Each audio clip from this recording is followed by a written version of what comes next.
ويتاي باركم እግዚአብሔር ይመስገን ክብርና አምላክ ይሁን ويتاي باركم መራሕቲ ናይ ማሕበር ስለዝሃብኩም ንድል እግዚአብሔር ይባርኩም ማለት ድማ መጠና አምላክ አባይዛ ቀመጦ ድማ እግዚአብሔር ይመስገን ተክሊታዊን ወለሽና ወይታ ዛሃበዲ ኦሬዲ አህሊፎም ወይ ማለት ድማ ኩስ ከዱ አሜን እግዚአብሔር ይመስገን አዋ ወለታ ወይታ ኢየሱስ ክርስቶስ ያለው ቃል እግዚአብሔር ዛሃበዲ ቀርሚው ግን ክብርና አምላክ ይሁን እንታይ ብል መዝሙር 105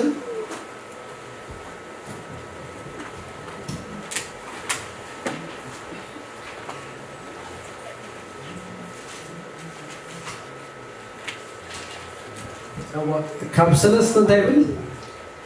ልቢ እቶም እግዚአብሔር ዝደልይዎ ይተሐጎስ እግዚአብሔርን ኃይሉን ደለዩ አዘወትርኩም ድማ ገጹ ደለዩ ብለና እግዚአብሔር ይመስገን ንምንታይ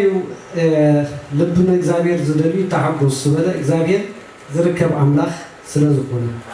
እግዚአብሔር ይመስገን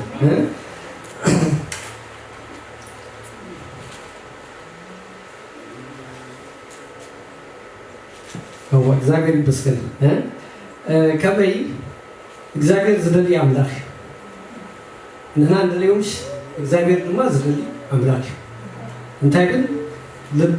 እግዚአብሔር ዝደልይዎ ይተሐጎስ ይላል ጌታ ኢየሱስ እንታይ ይሉ አነ ደለይኩም እስኻትኩም አይደለይኩም ይሉ ጌታ ኢየሱስ ናላ ከድህን ጌታ ኢየሱስ ናባና መጽ አሜን ልብ ድማ ንእግዚአብሔር ዝደልይዎ ይተሐጎስ ክብለና ከሎ ከመዩ አዳጋይን ሻያጣይን ክልቲዮም ዝራኸብሉ ማለት ነው እግዚአብሔር ይመስገን እግዚአብሔር ተረካቢ አምላክ አሜን አማኑኤል ወድንግል ከተንደሰ ወልዱን ድማ ከተወለደ ያስሙ ድማ እንታይ ክብሉ ወይ የሚሉ አማኑኤል ትርጉሙ ድማ እንታይ አምላኽ ምሳና እዩ ማለት ነው እግዚአብሔር ይመስገን እግዚአብሔር ምሳና ስለዚህ እግዚአብሔር ምሳና ስለዝኾነ ልብን እግዚአብሔር ዝደልይዎ እንታይ በል ይተሐጎስ አሜን እግዚአብሔር ምሳና ካብኮነ በልዩ ድማ ዝቃወመና ይብል እግዚአብሔር ይመስገን እና ናይ እግዚአብሔር ጠቅላላ ካብ ጥንቲ ክንርኢ ከለና እግዚአብሔር ንደቂ ሰባት ዝደልይ አምላክ አብርሃም እግዚአብሔር ባሉ ተገሊጹ አይኮን አብርሃም ወላህንት ዝደልዮ ነገር አይነበረም አነ ናብዘኔ ከምድሪ ካባዝማርካን ካብዋጥካን እንታይ ግበር ይልዎ እንጻ ይልዎ ንኖህ ድማ ቀርቢው እንታይ ይሉ በዚህ ዘመን እዚ እስኻ ቅድማይኔ ጸጋ ለክብካለኻ ናኻ ንቤትካ ምድሃን ትኸው መርከብ ድማ እንታይ ግበር ይልዎ ስራ ይልዎ ኖህ ድማ ብፍራት አምላኽ ተደሪኩ ኑን ንቤቱ ትኸው እንታይ መድሃኒት አዳሎ ካሞት ድማ ደሃነናውን ዘረከ ቅጽል ቀጽሉ ማለት እግዚአብሔር ይመስገን ምስሎህ ድማ እግዚአብሔር ኪዳን ካቱ ከሎ ነሪ ምስሎህ ዳቶ ኪዳን እንታይ ድህር ደጊም አነ ዝፈጠርኩዎ ካያጥፊ ቀስተይ አዳም በላክ ገብሬው ድህር ደጊም በማይ አነ ዝፈጠርኩ አያጥፍም ሰብስ ጋር ዘሎ ሀጋይን ክረምትን ጊዜን ሁሉ ጊዜ እንታይ አይከቋርጽን ይሉ ኪዳን በተቀስተዳመነ ካቶ በከሉ ነሪ አሜን ሙሳ አብርሃም ድማ ከመይ ተገሊጹልን አብርሃም ለከሙ መስተገለጸሉ በትኩሉ ከአልበቱ አምላክ ተገሊጹልን ዳሃር ሙሳይ ፍጹምኩ ሙሳይ ድማ እንታይ ግበር ይሉ ተመላለስ ይሉ ወልድ ተሳንት ያተን አመት መስኮነ ሙሳ አብርሃም ኪዳን ካቱ ፈሎ ነሪ ዛቶ ኪዳን ድማ አንታዩ ተባታይ ዘበለ ናይ እንታይ ግበሩ ሸለፈቱን ተግበሩ ግዘር ወይሉ እዚ ኪዳን ካብ ወገን አምላኽ ከምዝኾኑ መፍለይ ኪዳን ሙሳ አብርሃም ኪዳን ከዛቶ እግዚአብሔር ነሪ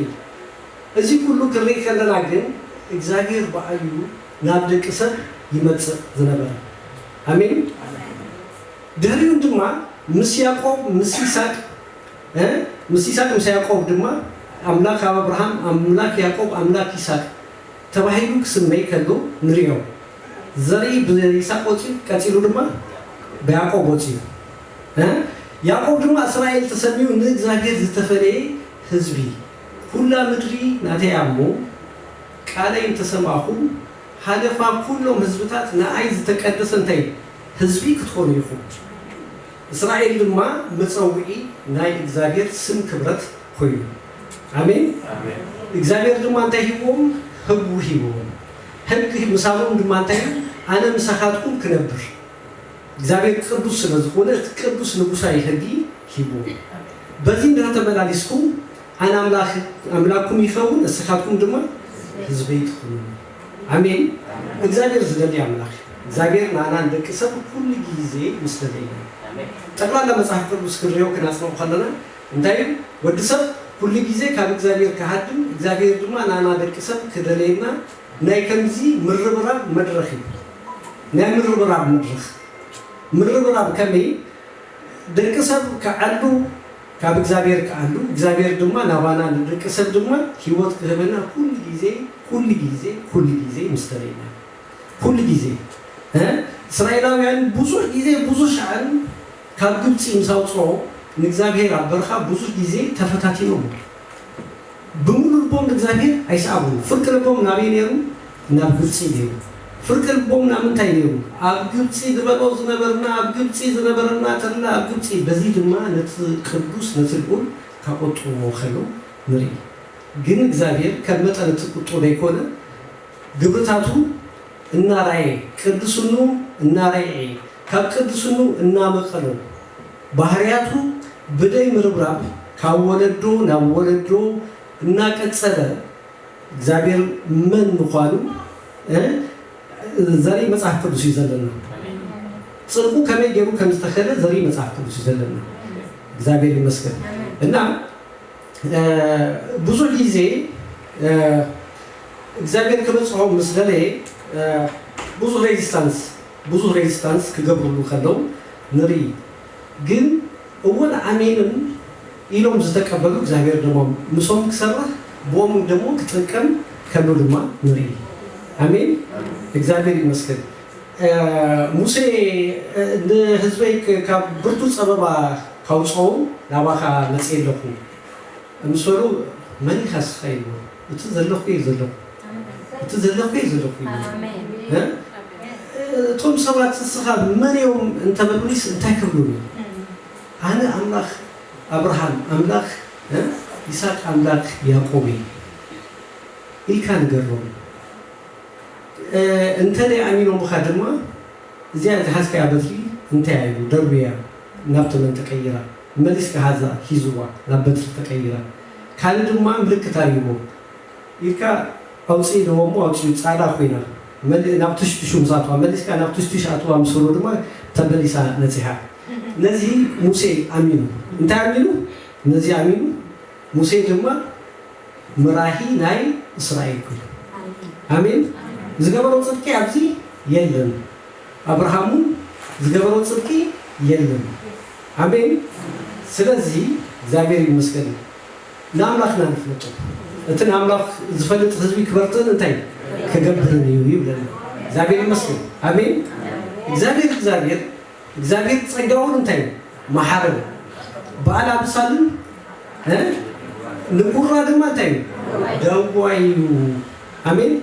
እግዚአብሔር ይመስገን ካብዚ ተመልስ ላይ ናቦ እንግዲህ ነና ሞታዳ ሀጣን ከለና ቡካጽ ካብ ጸደቅና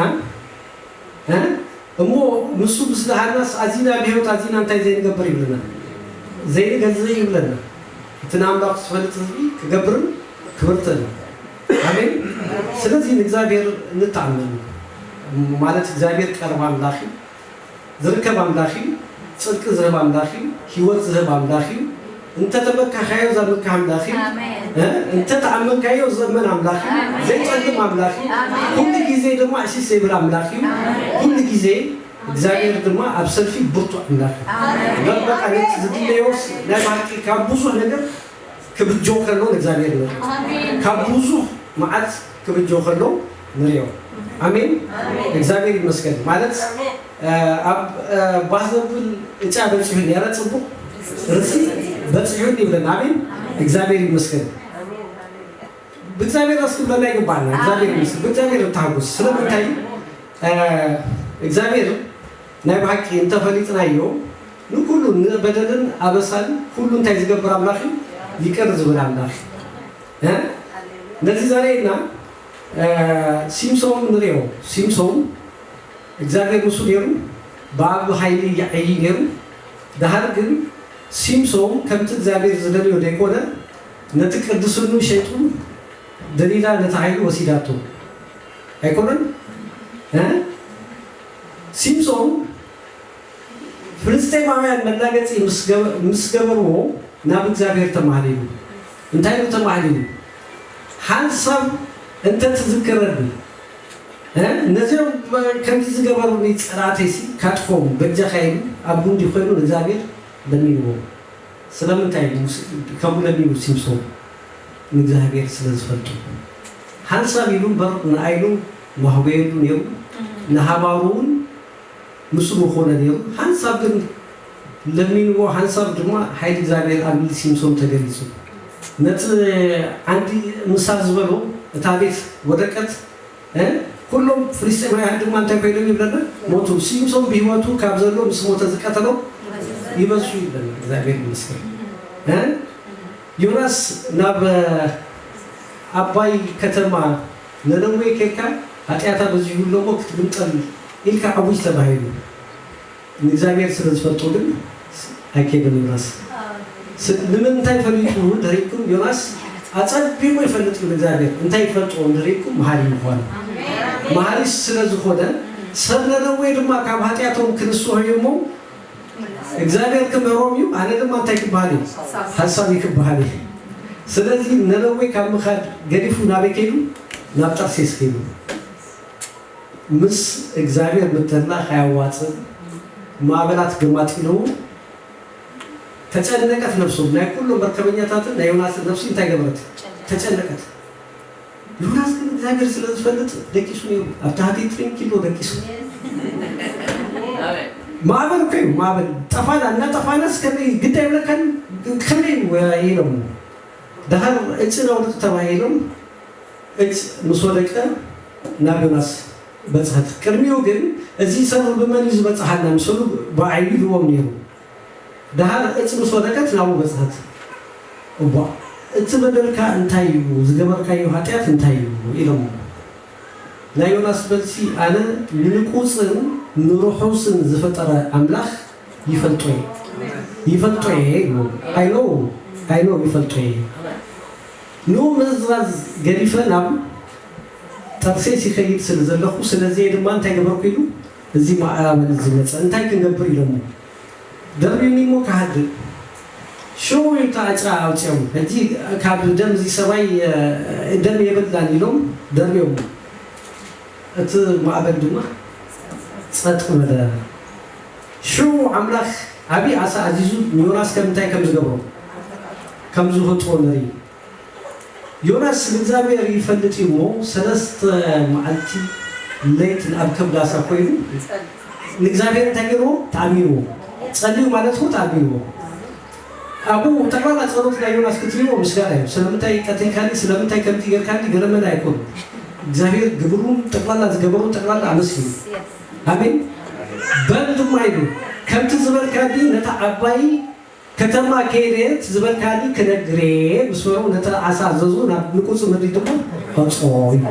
አሜን እግዚአብሔር ይመስገን ስለዚህ እግዚአብሔር ደላይ ንሰብ ዝደል ያምላኽ አሜን እግዚአብሔር ናና እንደක ሰባት ሁሉ ጊዜ ካጥንቲ ምስደለየ ነነዌ ድማ አይጠፈትም ነነዌ ምስሰሰት እንታይ ከብኾት ይናንሪ ቁጡ ከምዝራሐቀ ዮናስ ጥፈታ ክረይ ደሊው ነው ግን አይኮነን ሐሪካ دهار بتوام جيرو هانت لوزي بهانت مالتي كم تابي سؤال كم تخون ودهار كم تنقص جيرو صحي كم تهارمو جيرو السام تنقصت أماري رونا أمريكا يرو أمريكا سجام موت كمان كبر هو يبان مو بهانت مالتي بو إلى تنقصت بزي الصحة كم زي تهارك كابون كأبزيا أباي كتما كندين نتاي زخون سبات صبوغن كفون زي فريق كله هلوني أنا سلا أيد اسمها تيجبر እግዚአብሔር ይመስገን እግዚአብሔር መሐሪ ነው ስለዚህ ኤርሚያስ እንታይ ብለና ኤርሚያስ ምዕራፍ 9 እግዚአብሔር ይመስገን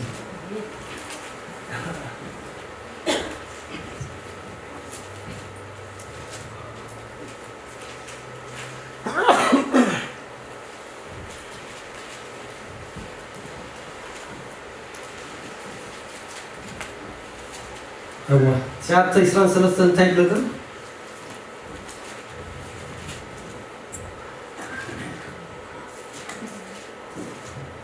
أبوه إكزابهر يمسكن ጥበበኛ በጥበቡ አይተሐበን ኃያልካ በኃይሉ አይተሐበን ሀብታሙን በሀብቱ አይተሐበን ይብል እግዚአብሔር ዘበን ሲዚዩ ባዝብለኒ እሞ አነ አምሪ ምህረትን ፍርድን ጽድቅን ዝገብር እግዚአብሔር ምዃነይ በምስተዋሉን በመፍላጡ እንዳአ ይተሐበን ይብል እግዚአብሔር አሜን አሜን አሜን ይመስገን ስለዚህ ክብርና አምላክ ይሁን በዚህ ጎይታ እዚህ ደስ ክብርና ይገባኛል እግዚአብሔር ይመስገን በዚህ ጎይታ እዚህ ደስ ክብርና ይገባ ልብ እግዚአብሔር ዝደልዮ እንታይ ይግበር ይብለና ይተሐጎስ ይብለና እዚህ ካፈለጥና አብ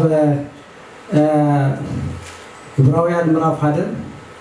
ቆሮብ ጥቅሳት ከናል በቢናብዚ እግዚአብሔር ይመስገን ተሃርና መልክቴ እግዚአብሔር ይመስገን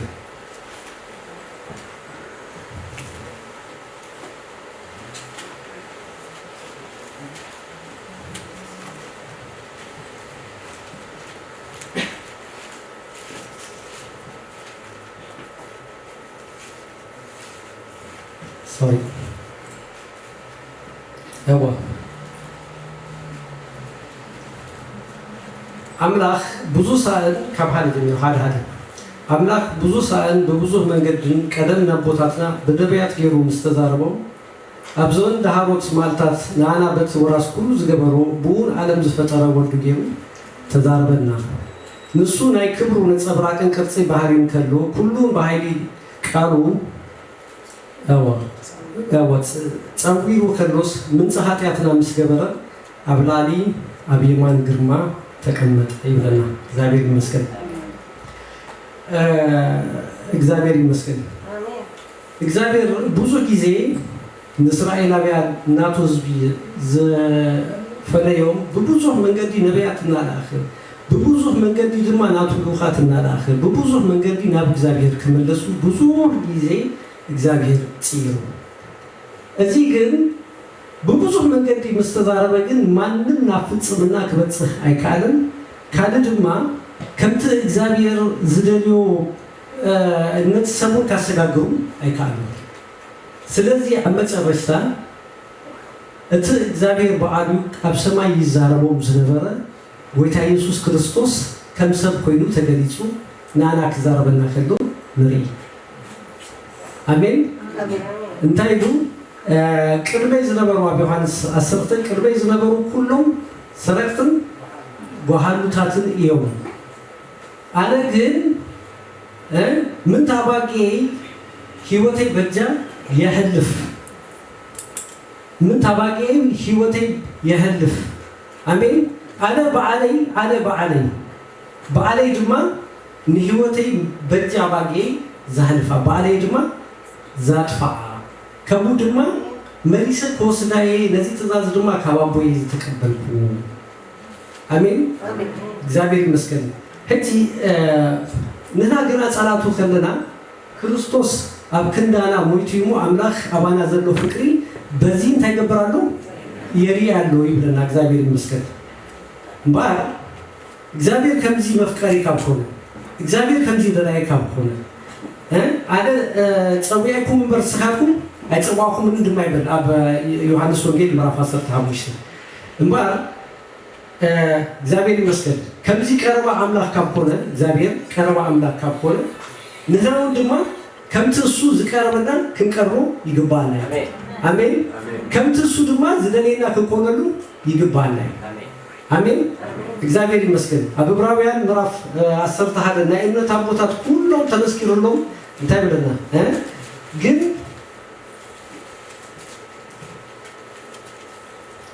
እግዚአብሔር ይመስገን ብዙ ብዛባ እንዳይ ሁሉም ቅዱሳን አቡ ይዝርዝርም አመጨረሻ 30 ቻትን እንታይ እግዚአብሔር ይመስገን ዋላካ ብዙ ማለት ብዙ ሰደዊ ስለዝሆነ 38 ራይሙ ዓለም ናታቶም ዘይትበቀ ኮይናስ አበረኻታትን አባክራንን አባታትን አቦዳ ምድር ኮነን በሉ መስወለ በጀካና ናፍጻዊ ምንት ከይበቱስ አምላኽ بزمانة زهايش سلا زهايلة زياتهم كلاتهم بمنة تمسكيرلهم زلوا نتا تصفى أيركبوان لنا أيركبوان كبرنا كلهم كلهم تمسكيرلهم كي كما أيركبوان كبرنا كلهم تاي مالتي أيركبوان كبر كلهم إذا هدي هنا نزلنا يوم زمن إذا هدي زلنا يوم زمن كما ينت زمن يوم دهريلا تفتح أنا قلت يسوع زبالو زمننا آمين تفتح أنا كبر كلهم بمولو تقلانا بمولو صحوفات تقلانا زتفتح أنا اليوم آمين كما يندهريلكم هاتيكم لنا هاتان كلنا كريستوس منت هاتان بجزيو مويتو بو بمن دما ولدنا تركيبنا ولد كابكونا دما انتينا ورستينا سلازي اتا تمص منغستي املاكتي انتي غبرو ابت ملاكتي اكزوني بتا تمص منغستي ابانا يو اكزيو ابين ابانا كاغزو كنو دما ክርስቶስ ንኩሉ አበሳ ንኩሉ ጠቅላላ ብሰንክ ኃጢያት ከማምላክ ፈሪውና ዝነበረ ጠቅላላ ንኩሎም ህቅነትን ንኩሎም ስልጣናትን አጽዋሮን ገፊፉ በግልጽ ስለዘስተሐፈሉ አመስከል አስተሐፊሉ ናና ድማ መጀመርታ ንእስራኤላውያን አነ አምላክ ሆነኩም ስጋቱም ህዝቡ ክትኮን ይሁን ክብሎም ከሎ ህግ ይጎ እቲ ህግ ግን አብምንታይ ተጻሕፉ ዝነበረ አብጸላቲ ተጻሕፉ በተህግቲ ማንንም ግን ናፍጻሜ ከበጽህ አይቃለም እታ ቤት መቅደስ ድማ በድንኳን ያተሰሪያ ዘነበርት አባ ድማ እትናይ ታቦት ኪዳን መቀመጢ ናይ መሰዊ ቦታሎ እናት አቦ አሰርተ ተዛዛሎ መንፈስ እግዚአብሔር አቡ ይነብር ዝነበረ እጂ ግን ተማይኮነ ቤት መቅደስ ናና ክርስቶስ ይሩ አሜን መንፈስ ቅዱስ እጂ አባና ይዘሉ አሜን መንፈስ ቅዱስ አባና ስለዘሎዩ አማኑኤል ክትብሉ ወይሁን ትርጉሙ ድማ እንታይ እግዚአብሔር ምሳሌ ናይ መንፈስ ቅዱስ ማህደር ኮይና እጂ ድማ ግብር አይትግበር እንደይኮነ ማንንም ድማ ለእግዚአብሔር ፍለጦ እንደይኮነ ሁሉ ሰብ ናይ ቀረባ አምላኽ ናይ ውልቅ አምላኽ ስለዝኮነ እግዚአብሔር አብልቡ ይፈጡ አሜን አሜን እግዚአብሔር ይመስገን ስለዚህ መንፈስ ቅዱስ ተዋሂብናይና እቲ መንፈስ ቅዱስ ድማ ሁሉ ዝኽል አምላኽ አሜን ስለዚህ እዚ መንፈስ ቅዱስ እና በቱ ክንገብሮ ድኹም ክንገብሮ ናትና ኃላፊነት ይኸው አለ ወገን አምላኽ ክንብልን እግዚአብሔር ካባይ ሩህ አምላኽ ክንብል ናትና ግዴ ይኸው አሜን እግዚአብሔር ምሳይ ካቆለ ማዩ ዝቃወመና እግዚአብሔር ይመስገን ናይ እግዚአብሔር መንፈስ ምሳና ምህላው እንደፈሊጥና ንእግዚአብሔር ከምት ዘሐውሶ ብጡዓት ክንከውን በሁሉ እግዚአብሔር በመፍላት ንእግዚአብሔር ተፈለየ በመخوال ከምት መንፈስ ዝደልዮ ንኩሉ ህቅነትን ስልጣናትን በግጭ ያሳፊሩ አብተታጋሩ አግዞ ርስክትከው ነታ ማህበር ድማ እንታይ ገበሩ ወፈይ ብለና በዚህ ክርሙላ ኩል ጊዜ ደረና አሜን በኃይልም ስልጣንን ክርሙላ ይደለየናዩ ስለምንታይ ንኩሉ ዳና ክርስቶስ አመስቀል ስለዚህ ከፈሉ አሜን እግዚአብሔር ድማ ፍቅር ስለዝጎር በዝገበርናው ጽድቂ አይኮነን ይለና አሜን እግዚአብሔር ይመስገን እግዚአብሔር ይመስገን እግዚአብሔር ይመስገን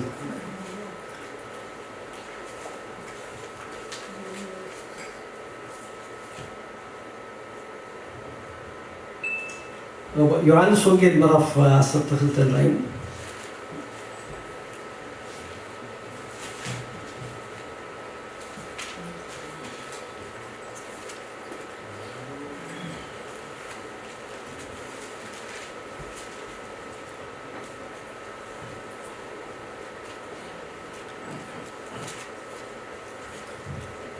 ወግዛቤት መስከታይ ብለና ፍርድ ዛለም ዚያ ሕጂ በጽሐ ገዛይ ዛለም ዚያ ሕጂ ንወጻይ ከድርበዩ አነውን ካምሪ ለእንስፈልኩ ንኩሉ ናባይ ከከወይ ብለና ተመልከቱ ሕጂ ፍርድ ዚያለም ዚያ በጽሐይ ገዛይ ዚያለም ዚያ ንወጻይ ከድርበዩ አነውን ካምሪ ለእንስፈልኩ ኩሉ ናባይ ከከወይ አሜን ሉክ ሁሉ በክርስቶስ ከተቀላል እግዚአብሔር አቦ መድቡ አሜን ጌታ ኢየሱስ ቀድ ዝመጻሉ ምክንያት እንታዩ እንደቶም ህቅነትን ስልጣናትን بمولو تقلال أطوارهم قفيفو كاستحفرو منقصتو دما أبانا كتكل آمين إكزابير مسكن إن منقصت أملاك أبتنا يكونتن أبي أتركب أما كرلي أتركب آمين إكزابير مسكن نكلون دما نابي كتقلوني إزي خون كالو كردانا إزي نإكزابير أبو فقاليو نإكزابير أبو فقال انتايو كروسوس كلو كتقللو بمنغيرو بانا غيرو آمين بانا غيرو كريستوس كتقللو نإكزابير أبو فقال إزي دما كامركام ناي إكزابير أبو زتلعنا كافكرو زتلعنا نبر نحن بزقبرنا يوصلكي هيكون آمين إكزابير مسكن سلازي إزي تردينا إكزابير مسكن نعملا كنمنو بكلو سناي قال لي كنقادل نعملت قال لي كنقادل نعملت قال لي مرقدال مالت أمنتن بتقطارن بحنسابا كيدن أمنت مالت إكزابير مساي علويلكا مؤمان مالتي كل زخير أملاخ مساي علويلكا مؤمان مالتي ويتايسوس أقل بلوت كتمر كلهم منفس إكزابير قبل لا يويلو جميرا يكون أب ماتيوس ونجد مرافع أرواح تكرر كلنا منفس إكزابير قبل لا يويلو يو أقل بلوت جميل نهاون منفس إكزابير أبانا كمزلو فريقنا كنا قلقل قبالنا آمين قبل السيطان كله زبناشو تقلعنا نقول سيطان زبناشو نكريستوس انت يقبران نخبيل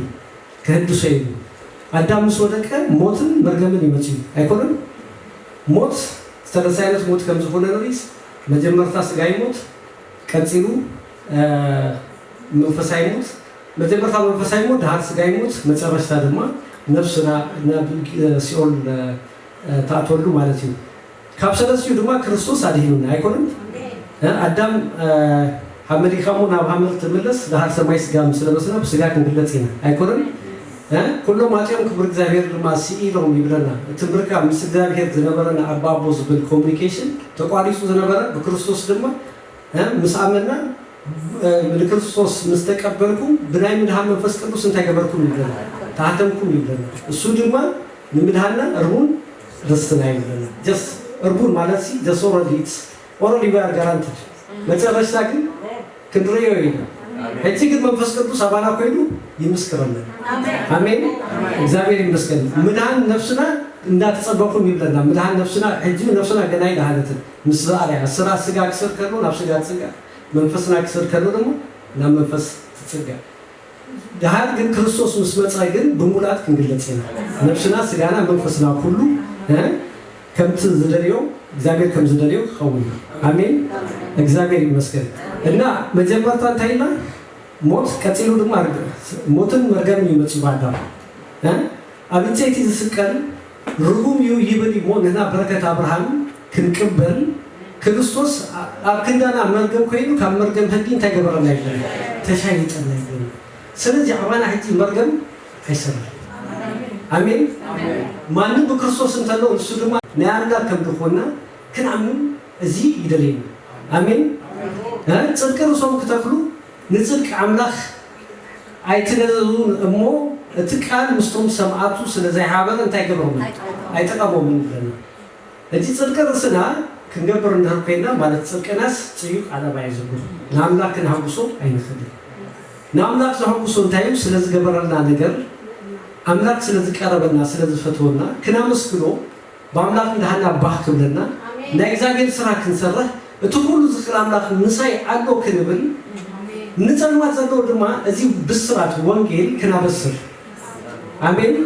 كريستوس يفكركايو فكريستوس كندها مويتيو أمان موقت لهنيها هيوت موقت ركبيها بو بممان دما مهواي همومات أزي دما تواهيبنا عندنا مو تصبو خون الكايو وانجيل تقول بسرات آمين إكزابير يمسكن سلازي أزي بذكر وصي يدلنا إكزابير يمسكن إكزابير أبيو كريستوسي أبيو كريستوس أبيو مني خامس ولو كلام أنا كيزاربكم زنبركي كلام ماس نباري يرترخف له فلو كلام مسمن كتونا دروني نابل نساس مسمن كتونا دروني اسكي مسمن كتونا دروني